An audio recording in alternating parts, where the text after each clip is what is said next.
Gentlemen, here we are, the dreaded double matchup week or double header week, whatever you want to call it. Some of us have it worse than others, let me tell you.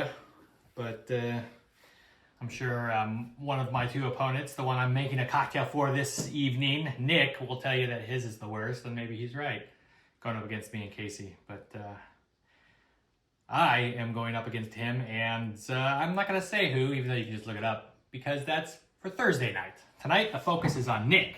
Now, I decided, because I want to do two cocktails for both matchups, different cocktails, I thought it'd be kind of fun to have kind of a theme between the two, kind of an adjoining thing for the two cocktails. And so the things that connect both of these cocktails that I'm making today and Thursday is New Orleans. It's a New Orleans theme. I don't know why. There's nothing particularly New Orleans about this time of the year necessarily.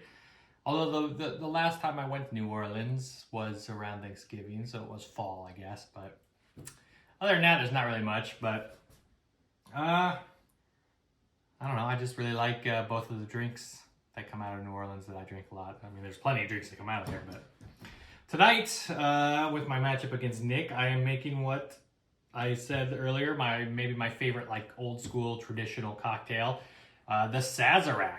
If any of you guys, I know a lot of you guys went to New Orleans for Game of the Year, and I'm sure you had at least one Sazerac while you were down there, I would hope. It's a pretty basic cocktail. There's nothing too fancy to it.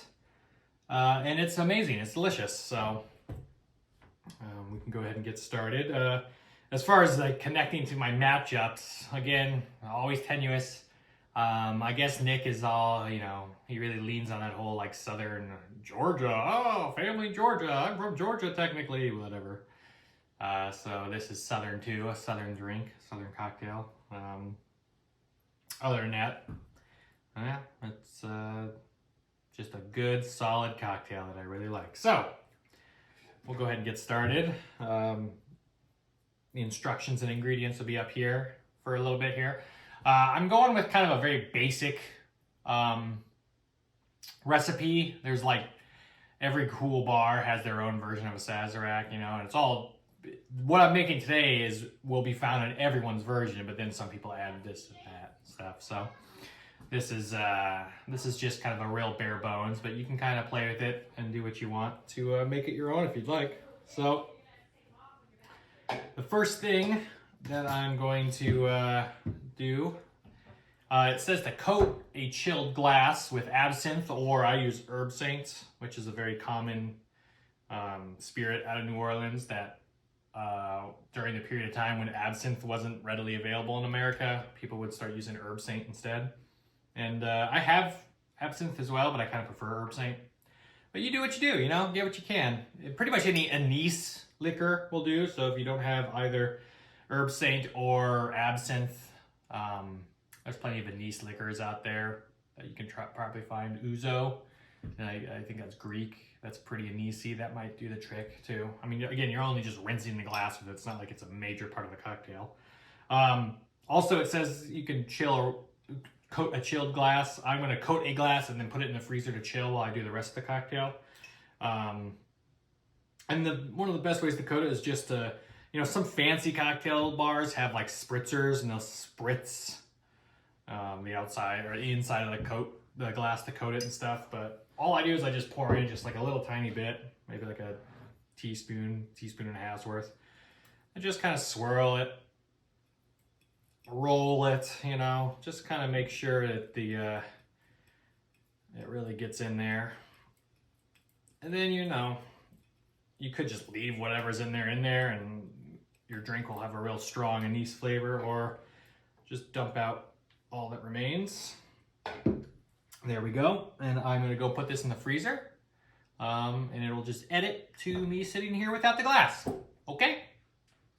All right. So I've got the rocks glass coated in absinthe, or in my case, herb saints, chilling in the freezer.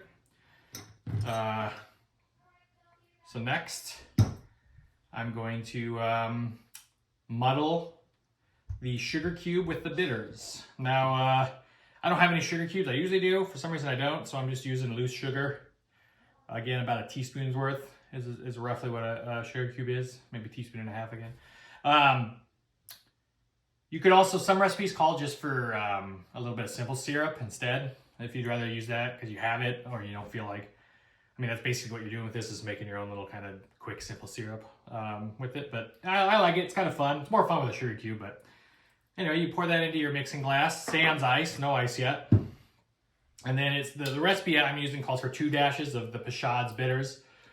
I use like 4 or 5, maybe even more, just because I really like the Pashad's bitters. This is really what makes it a Sazerac. Pashad is the name of the gentleman, the pharmacist, who created the drink. The Sazerac back in the 1800s. And if you don't have Pashad bitters, that's fine. You can use whatever bitters you have. Pashad's not like, you know, drastically different than, say, Angostura bitters. Or maybe you have, you know, your own kind of fun bitters and you want to try different flavors. But it is different enough. It's a little lighter in flavor, a little brighter flavored. I really like it. I think I like it more than traditional Angostura bitters. But anyway, that's what really makes it a Sazerac, is using the Pashad bitters. And these are, you can find these anywhere you find Angostura bitters, at a grocery store or Hy-Vee or something. They'll probably have this as well. So, yeah. Like I said, I really loaded up. I like the Pashad bitters. All right. Now you can kind of swirl it to get it kind of syrupy. Make sure if you had a sugar cube, you would maybe stick your spoon in there and crush it up a little bit and let it really meld with the bitters. And then you want 2 ounces of rye whiskey, whatever your favorite rye whiskey or whatever you happen to have on hand. Now I know usually I have a prepared mixing glass with ice in it already. And, you know, part of the reason I don't this time is because of the sugar and the bitters mixing together. It's easier to do without the ice in there first. So the other thing is technically they say you shouldn't add ice to any of the ingredients until you're ready to start mixing it, because otherwise it can get watered down extra. I mean, these are like really picky bartenders, I think, who think that 30 extra seconds of sitting in ice will ruin the cocktail because it's just too much watering down. I don't usually do that. I think it's a little silly. But in the case is with this particular cocktail, it seems easier to just do it. So now I'm going to go get the ice. Again, a nice edit point. I'll come back and I will be holding a glass full of ice. And I'm back. And as an added bonus, I grabbed my rocks glass out of the freezer so that it would be ready for me to pour. So now that I've got all that together with the ice, I mix. Again, I have recipes that say 40 good stirs. But, you know, you just kind of go as you go. So the one little question that I got this week was from Brian. He's pretty solid about giving me a question every week. I'm sure I'll get 2 this week. And he asked how much, I believe, I don't have it up in front of me, but it's like how much money would I pay to have Nick manage my team? I mean, maybe this is just, you know, Brian being bitter about having such a lousy team. And Nick always seems to have a good team, which is true. I mean, look, Nick's a fine manager. He obviously does the work. He's usually pretty successful. But, you know, I've had pretty good years myself, and I have the time, so I don't really find any reason why I shouldn't just keep managing my own team. But I suppose it might be worthwhile for some people to have Nick take over. I mean, he does obsess over this stuff maybe more than the average person. And, you know, good for him. Anyway, so that's the answer, I guess. Not a really good answer. All right, now it's ready to pour into the chilled and coated or rinsed glass. You'll notice if you make this at home or as you watch that it's not very big. It's not a huge cocktail. This is basically just a shot of rye with a couple dashes of bitters, a couple dashes of herb saints, and some sugar, and that's pretty much it. And as you can see, yep, it's just not a big cocktail. It's a strong cocktail. It's a delicious cocktail, but you know, you can adjust as you see fit. The other thing as a garnish is a nice lemon peel or a twist, whatever you prefer. I like a nice peel that I twist over the drink and drop in. And there you go, a nice simple Sazerac. Oh, I can hear the jazz already.